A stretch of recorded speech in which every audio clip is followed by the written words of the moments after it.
Plus que 7 jours pour trouver des solutions. Alors que se profile un possible défaut de paiement américain, vendredi, Joe Biden s'est montré optimiste. Il espère un accord sur le plafonnement de la dette dès ce soir.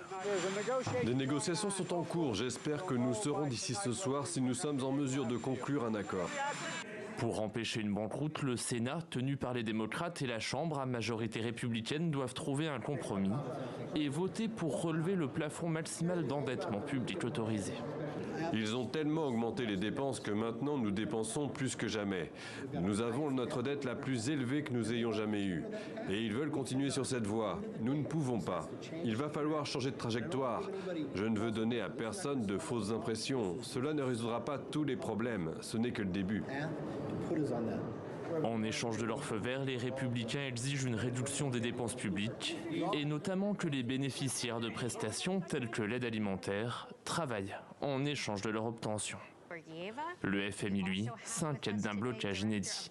Si nous nous trouvons dans une situation où aucune solution n'est trouvée et que les États-Unis doivent réduire leurs dépenses, la question du remboursement de la dette vers le milieu du mois deviendra très concrète. Nous nous trouverons alors en territoire inconnu. Le plafond de la dette est supérieur à 31 000 milliards de dollars. Si aucun accord n'est trouvé d'ici une semaine, les incidences sur l'économie américaine et mondiale seraient catastrophiques, selon le Fonds monétaire international.